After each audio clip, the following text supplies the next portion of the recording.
അത് രാജു കണങ്ങിട്ട് വന്നായിരുന്നോ പ്രിയെ? ഇല്ല. ഫോൺ വിളിക്കുവല്ലോ ചെയ്തായിരുന്നോ? ഇല്ല, വിളിച്ചില്ല. ചേട്ടാ, കല്യാണം എന്തായി? അതൊക്കെ ചീറ്റി പോയി, പിന്നെ പറയാം. രാജു വർമ്മസാറിന്റെ വീട്ടിലേക്കായിരിക്കുമല്ലേ പോയത്? ആയിരിക്കും. എന്റെ ഈശ്വര, വർമ്മസാറിനോട് അവനെല്ലാം പറഞ്ഞു കാണോ? എന്റെ അമ്മേ. എന്തായാലും രുക്മിണി ഇനി ഒന്ന് സൂക്ഷിക്കണം. അതെ, രാധ പറഞ്ഞു ശരിയാ. എന്തായാലും മരുന്നൊക്കെ ഉള്ളതല്ലേ, കുറച്ചൊക്കെ റെസ്റ്റ് വേണം. ഈ രുക്മിണി ചേച്ചിക്ക് റെസ്റ്റ് എടുക്കാനൊക്കെ എവിടാ സമയം? ഈ പലിശ വാടക പിന്നെ ഹരി പിരിക്കും. ശരിയല്ലേ? എന്തായാലും ഇനി ഞാൻ റെസ്റ്റ് എടുക്കോ? പോയി റെസ്റ്റ് എടുക്ക. കഴിഞ്ഞതൊക്കെ കഴിഞ്ഞു. അതൊന്നും ഓർത്ത് നിരാശപ്പെട്ടിട്ട് ഒരു കാര്യമില്ല. അവസരം ഇനി വരും. എടി, ഇവനെന്താ ഈ പിച്ചുമ്പയൊക്കെ പറയണേ? കിളി പോയി നിക്കാണെന്ന് എനിക്ക് തോന്നണേ. എടാ, ഹാർട്ട് അറ്റാക്ക് ഉണ്ടാവാത്തതിന് സന്തോഷിക്കല്ലേ വേണ്ടത്. അവസരം ഇനിയും വരൂന്ന്. എന്ത് മരക്കഴുതേടാ നീ? ഞാനേ പറഞ്ഞത് തലതിരിഞ്ഞു പോയതാ. ആ, നീ പണ്ടേ തലതിരിഞ്ഞവനാണല്ലോ.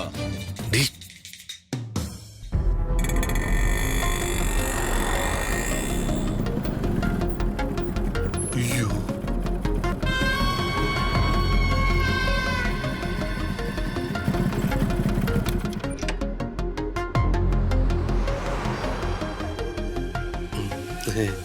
വരുന്നുണ്ട്.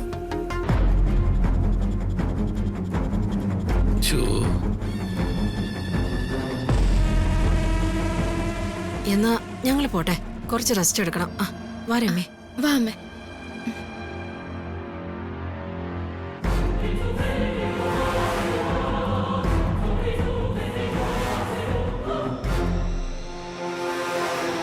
ഓ, എന്തായാലും പേടിച്ചോലൊന്നും ഉണ്ടായില്ലല്ലോ. ഭാഗ്യം. ദൈവം കാത്തു. ചതിച്ചു. നടന്നതല്ല എപ്പ ഇവിടെ വിളമ്പും. എന്താ, എന്തെങ്കിലും പ്രശ്നമുണ്ടോ? ഏയ്, ഒന്നുമില്ല മോനെ. രമ്യ രുക്മിണി ഇവിടെ വന്നേ, അവരോട് എന്തെങ്കിലും വർത്താനം പറഞ്ഞ് നിൽക്കായിരുന്നു. അല്ല, കാര്യങ്ങളൊക്കെ നീ അറിഞ്ഞതല്ലേ? ഞാൻ അറിഞ്ഞു.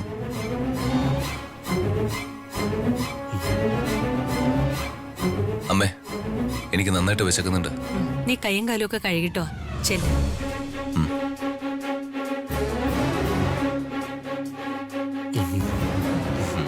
എന്താ ളിയ?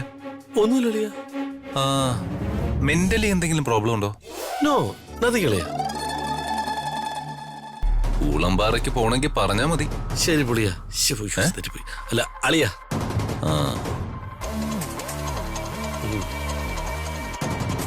പോയാ ഡീ, നിന്റെ ആങ്ങളൊക്കെ നിനക്കില്ലാത്തൊരു കഴിവുണ്ട്. എന്ത്? ആക്കല്. മറ്റുള്ളവരെ ഇടിച്ചു താഴ്ത്തി ഒരു തരം ആക്കലുണ്ട്. അവന്റെ ആക്കല്.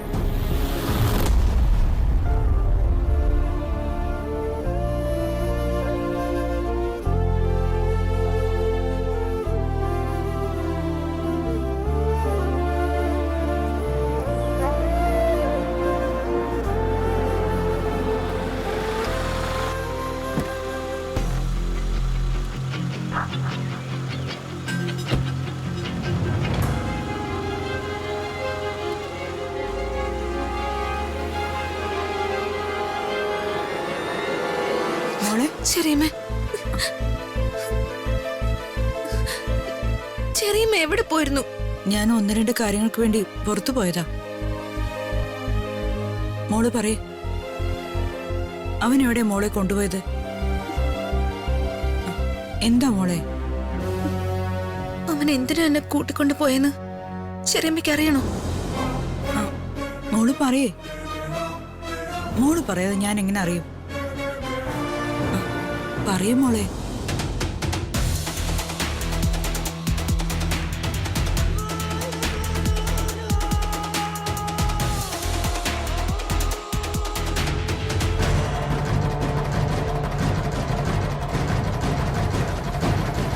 കുട്ടി, ഞാനൊരു സ്കിൻ ഡോക്ടർ അല്ല. I M A gynaecologist.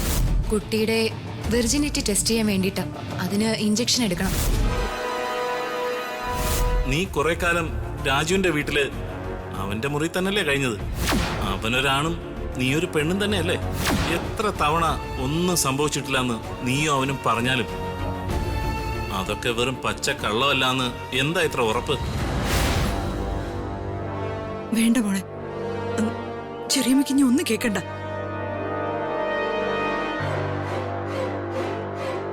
അവന്റെ ഒരു ബോഡി ലാംഗ്വേജ് കണ്ടാലേ അറിയാം അവനൊരു ഫ്രോഡാണെന്ന്. അല്ല, ഈ പ്രതാപേട്ടന് ഇത് എന്തു പറ്റി? ഈ ഇലക്ഷൻ തിരക്കിനിടയ്ക്ക് ഒരു കോമൺ സെൻസ് പോലും ഇല്ലാതായോ? മകളെ കെട്ടിച്ചു കൊടുക്കാൻ കണ്ടെത്തിയ ചെറുപ്പക്കാരൻ. ബെസ്റ്റ് പ്രപ്പോസൽ തന്നെ. മോളെ, എന്തായാലും ഇതൊരു അവസരം തന്നെയാ. ഇതോടെ ഇത് അവസാനിപ്പിക്കണം. അവൻ ഇനി മേലാൽ മോളെ തിരക്കി ഇങ്ങോട്ട് വരരുത്. അച്ഛൻ വരുമ്പോ മോൾ അച്ഛനോട് നടന്നതൊക്കെ തുറന്നു പറയണം. എന്താ മോളെ? പക്ഷേ ചെറിയമ്മ, മോള് പറയേ. രാജു പറഞ്ഞത് അച്ഛനോട് ഈ കാര്യം ഇപ്പൊ പറയണ്ടെന്നാ. പിന്നെ എപ്പോ പറയാനാ മോളെ? അതിനൊരു അവസരം വരും, അപ്പൊ പറയാന്ന്. ഇതല്ലേ നല്ല അവസരം. അവനങ്ങനെ ചിന്തിച്ചതിലും തെറ്റില്ലല്ലോ. ഞാനും രാജുവും കല്യാണം കഴിച്ചവരെ പോലെ ജീവിച്ചതല്ലേ. അതൊക്കെ ഓർക്കുമ്പോ അച്ഛന് വിഷമാവൂന്ന് രാജു പറയുന്ന.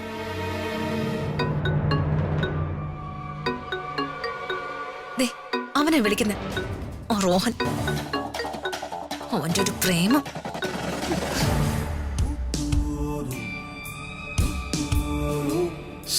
അവള് കോള് കട്ട് ചെയ്തല്ലോ.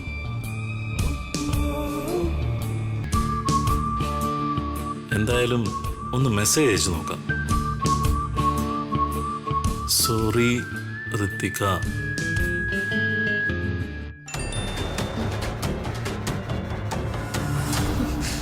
അവന്റെ ഒരു സോറി. ഇനി അവനെ അടുപ്പിക്കരുത് മോളെ. ഇനി ഈ പരിസരത്ത് പോലും വരാൻ അനുവദിക്കരുത് മോളെ. മോൾ ഇങ്ങനൊരു പൂമ്പാറ്റയെ പോലെ ആകരുത്. നീ നല്ല ബോൾഡ് ആവണം. മോൾക്ക് ഇഷ്ടമല്ലാത്ത ഒരു കല്യാണവും നടക്കില്ല. അതിന് നിന്റെ ഒരു നോട്ടം മാത്രം മതി. നിനക്കിഷ്ടമില്ലാത്തവൻ നിന്നോട് ആവശ്യമില്ലാത്ത കാര്യം പറഞ്ഞു വന്ന നിന്റെ ഒരു നോട്ടത്തില് അവൻ നിന്ന് വിറയ്ക്കണം. പത്തി വിരിച്ചു നിൽക്കുന്ന പാമ്പിന്റെ തലക്കിട്ട് അടിക്കുന്ന ഒരു ഉഗ്രൻ അടിയായിരിക്കണം നിന്റെ ആ നോട്ടം. അതോടെ എതിരാളി പത്തി മടക്കിക്കോളും.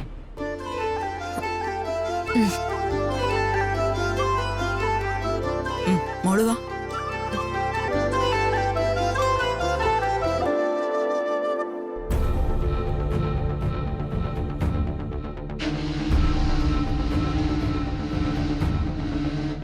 എടാ ദീപക്കേ,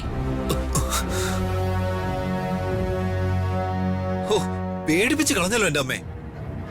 ഒന്ന് മയത്തിൽ വിളിച്ചൂടെ? എന്റെ നല്ല ജീവൻ അങ്ങ് പോയി. എടാ, ഹൃദയസ്തംഭനം പൊളിഞ്ഞൂന്ന്. അത് ശരി. ഇതിനിടയ്ക്ക് അങ്ങനെ ഒരു സിനിമ ഇറങ്ങിയോ? ആ, അത് പോട്ടെ. അതിന് അമ്മയ്ക്കെന്താ? എടാ മടയാ, സിനിമയുടെ കാര്യമല്ല പറഞ്ഞേ. രുക്മിണിയുടെ ഹാർട്ട് അറ്റാക്കിന്റെ ഡ്രാമ ഇല്ലേ, അത് പൊളിഞ്ഞൂന്ന്. അപ്പോ രാജുവിന്റെ രമയുടെ കല്യാണം നടന്നില്ലേ? എനിക്ക് പിന്നെയും ജോലിയായല്ലോ. ഒരു വശത്ത് രാജു, മറുവശത്താണെങ്കിൽ റോഹൻ. ഈ രണ്ടെണ്ണത്തിനെ ഞാൻ തന്നെ തട്ടണ്ടേ? ഓ പിന്നെ നീ കുറെ ഞൊട്ടും. എടാ, വെറുതെ അവരുടെ കയ്യിൽ നിന്ന് വരുന്നത് മേടിച്ച് കെട്ടല്ലേ നീ. അമ്മേ, കളിയാക്കല്ലേ. വേണ്ട വേണ്ടെന്ന് പറഞ്ഞ് അമ്മേന്റെ മുന്നിൽ വന്ന് വട്ടം നിൽക്കുന്നുണ്ടല്ലേ? അല്ലെങ്കിൽ രണ്ടെണ്ണത്തിനെ പണി ഞാൻ തീർത്തേനെ. അമ്മേനെ കളിയാക്കല്ലേ. അമ്മയ്ക്കല്ലേ ഇപ്പൊ പണി കിട്ടിയത്? 8ന്റെ പണി. ആ രമ്യയെ വിശ്വസിച്ച അമ്മയെ ഞാൻ എന്താ പറയണ്ടേ? 1 2 അല്ല, 50 ലക്ഷം രൂപയാ ആ രുക്മിണിക്ക് കൈക്കൂലിയായി കൊടുത്തത്. ആ കാശ് വെറുതെ വെള്ളത്തിൽ കളഞ്ഞില്ലേ അമ്മേ?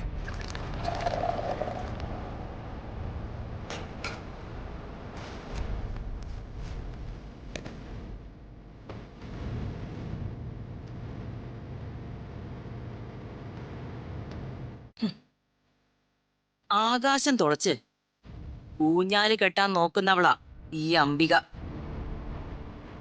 ഞാൻ കാശൊന്നും വെള്ളത്തിൽ കളയില്ല. കാശ് ഞാൻ കൊടുത്തിട്ടുണ്ടെങ്കിൽ എന്റെ ലക്ഷ്യവും ഞാൻ നടപ്പിലാക്കും. ഒരു പ്രാവശ്യം കൂടി രമ്യയുടെ പ്ലാൻ പൊളിഞ്ഞു, അത്രയല്ലേ ഉള്ളൂ. പക്ഷേ രമ്യ തന്നെ രാജുവിനെ കെട്ടും. കെട്ടിയില്ലെങ്കിൽ അവളെ കൊണ്ട് ഞാൻ കെട്ടിക്കും. അങ്ങനെ രാജു എന്ന ഒഴിയാബാധെ ഞാൻ ഇവിടുന്ന് തുരത്തും. എന്നിട്ടേ ഞാൻ അടങ്ങൂ. അവൻ അങ്ങനെയൊന്നും ഇവിടുന്ന് ഒഴിഞ്ഞു പോവില്ല അമ്മേ.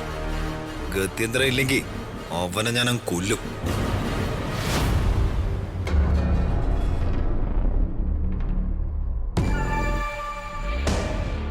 നിനക്കേ വിയ്യൂരും പൂജപ്പൂരും ഒക്കെ വലിയ ഇഷ്ടമാണെന്ന് തോന്നുന്നു. എടാ, അവിടെയല്ലേടാ സെൻട്രൽ ജയില്. ഒരു ജയിലിലും കയറാതെ ഒരാളെ തീർക്കാനുള്ള പണിയൊക്കെ എനിക്കറിയാമേ. ഞാനതങ്ങ് ചെയ്യും. എടാ, ഞാനൊരു കാര്യം പറഞ്ഞേക്കാം. എന്നോട് ആലോചിക്കാതെ ഒരു കാര്യവും നീ ചെയ്തേക്കരുത്. നിനക്കിത്തിരി എടുത്തുചാട്ടം കൂടുതലാ. അല്ല, അതുകൊണ്ടുള്ള ഫലം ഞാൻ കൂടി അനുഭവിക്കുന്നുണ്ടല്ലോ. എടാ, ഋതികയുടെ പുറകെ വാലാട്ടി നടക്കുന്ന ആ രാജു എന്ന നായയല്ല നമ്മുടെ ഇപ്പോഴത്തെ ശത്രു. ഈയിടെ എവിടുന്നോ അവതാരം എടുത്തു വന്ന റോഹൻ എന്ന ദ്രോഹിയില്ലേ, അവനാ ഇപ്പൊ നമ്മുടെ ശത്രു. റോഹനെയാ ആദ്യം ഒതുക്കേണ്ടത്, അല്ലാതെ രാജുവിനെ അല്ല. അവന്റെ ജാതകം ഞാൻ തിരുത്തി എഴുതും. അക്കാര്യത്തിലെ നീ പേടിക്കണ്ട. നീയേ ആ റോഹന്റെ കാര്യത്തിൽ ഒരു തീരുമാനം എടുക്ക.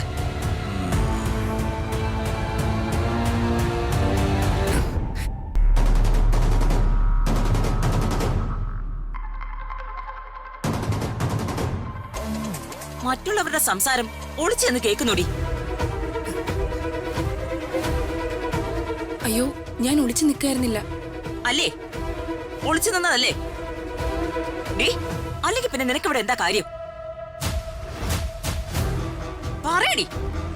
ഞാൻ ഇതുവഴി വന്നപ്പോ എടി, ഈ വഴി എന്താടി? പെരുവഴി അമ്പലോ? അവള് വന്ന് പാറാവ് നിൽക്കുന്നു. ഞാനും അമ്മയും തമ്മില് ഇവിടെ എന്താ സംസാരിക്കുന്ന അറിയാൻ ഒളിച്ചു നിന്നതാ ഇവള്. അയ്യോ, ഞാൻ ഒളിച്ചു നിന്നതല്ല. എന്താ അടിച്ചതിന്റെ പല്ല് ഞാൻ തെറിപ്പിക്കും. ഇവളെ ഋതിക നിയോഗിച്ചതായിരിക്കും നമ്മുടെ ന്യൂസൊക്കെ പിടിക്കാൻ. ദേ, ആവശ്യമില്ലാത്ത കാര്യമൊന്നും പറയരുതേ. എന്നെ ആരും ഒന്നും ചുമതലപ്പെടുത്തിയിട്ടില്ല. കള്ളത്തരം പറയുന്നോടി. ദേ, ചവിട്ടി എല്ലൊടിക്കുന്നിന്റെ നാരകം. ഈ നാശം പിടിച്ചവളെ ഏത് നേരവും കീറിക്കൊണ്ടിരിക്കുന്ന ആ കുഞ്ഞിനെയും കാണുമ്പോഴേ എന്റെ സർവാംഗവും വിറയ്ക്കുക. പല പൂച്ചക്കുഞ്ഞും ആയിരുന്നെങ്കിലേ ചാക്കി കെട്ടി എവിടെയെങ്കിലും കൊണ്ട് കളയായിരുന്നു. എടാ, ഇതിനൊക്കെ ഞാൻ എന്ത് ചെയ്യും? എടി, എന്നെ സ്കാൻ ചെയ്യാതെ എന്റെ മുമ്പിൽ നിന്ന് പോടി.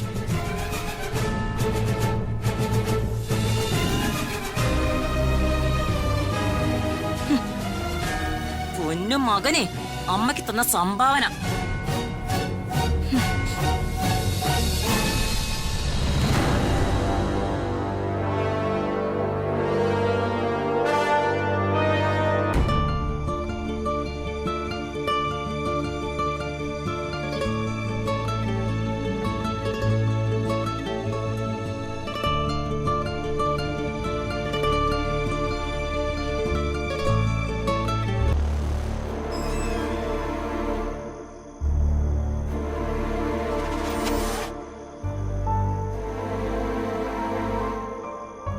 രാജു, ഒന്ന് നിക്ക്.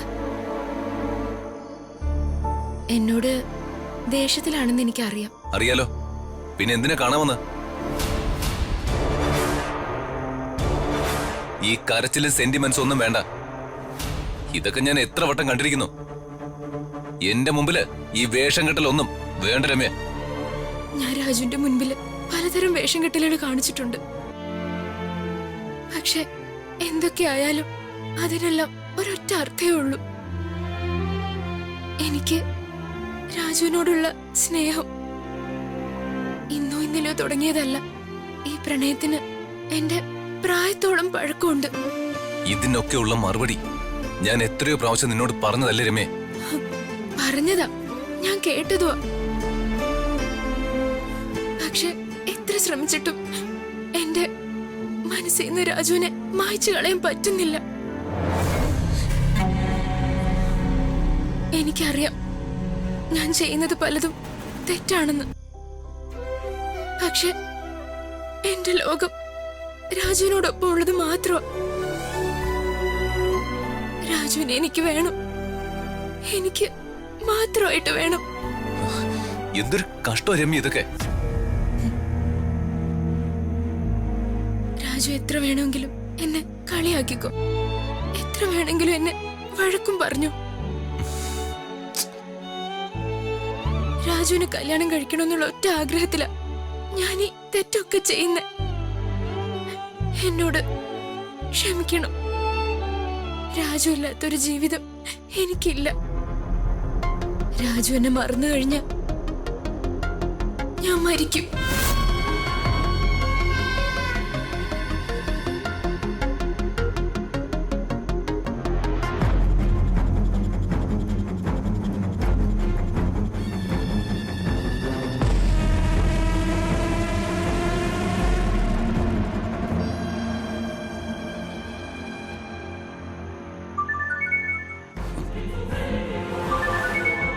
Ritika madam. Hello Rithika madam. Raju എവിടെയാ?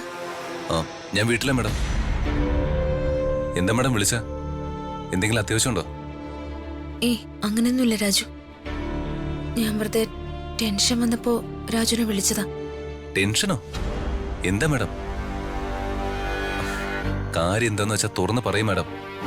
എനിക്ക് ജീവിതത്തില് ഒരു മനസമാധാനവും ഇല്ല രാജു. എന്റെ ലൈഫ് ഇങ്ങനെ കായിപ്പോയി.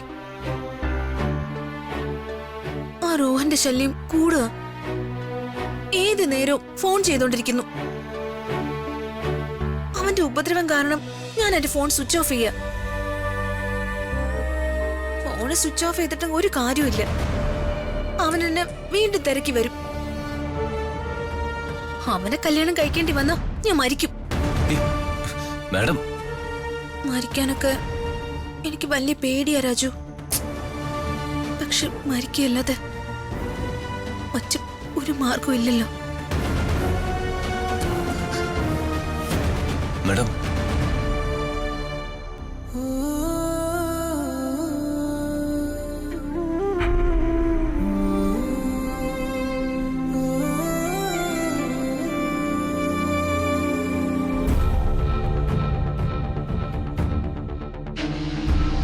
The subscriber you are calling is switched off. Please try after some time.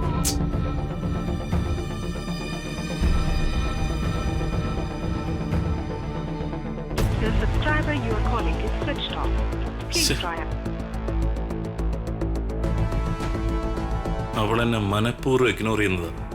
അവളെ അങ്ങനെ അങ്ങ് വെറുതെ വിട്ടാ പറ്റില്ലല്ലോ. ദിവ്യയും കുഞ്ഞിനെയും കൂട്ടിക്കൊണ്ട് ഇവൻ ഇവിടെ നിന്ന് പോയാൽ മതി. അതകത്തേക്കായാലും ശരി, വീടിന് പുറത്തേക്കായാലും ശരി.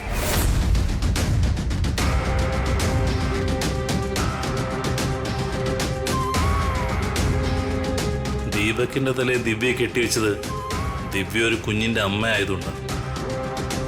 പ്രതിക എന്റെ വരുതിക്ക് വരണമെങ്കിൽ അവള് മറ്റൊരു ദിവ്യയാകണം.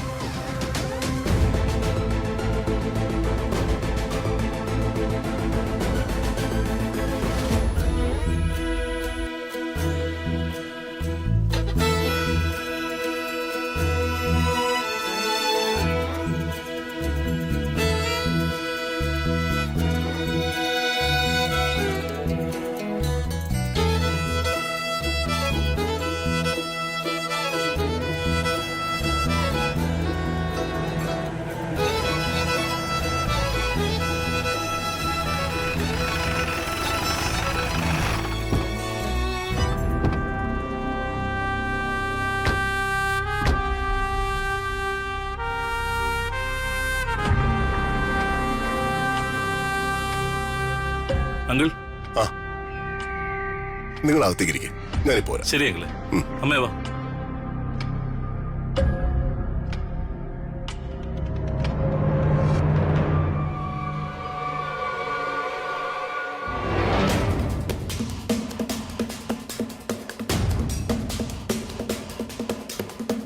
നേരം പരപരാ വെളുത്തപ്പോഴേക്കും എത്തിയല്ലോ നാശങ്ങളും.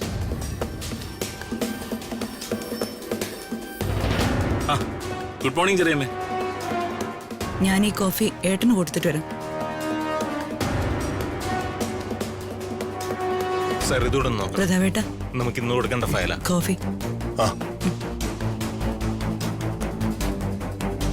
എന്താ അതിരാവിലെ രണ്ടുപേരും കൂടി? അതിരാവിലെ വന്നില്ലെങ്കിൽ വർമ്മ സാറിനെ കാണാൻ പറ്റില്ലല്ലോ. തിരക്കുള്ള ആളല്ലേ. ഞങ്ങള് ഒരു കാര്യത്തിന് വേണ്ടി വന്നതാ. അതിന് വർമ്മ സാറിന്റെ അനുവാദം കൂടി വേണം.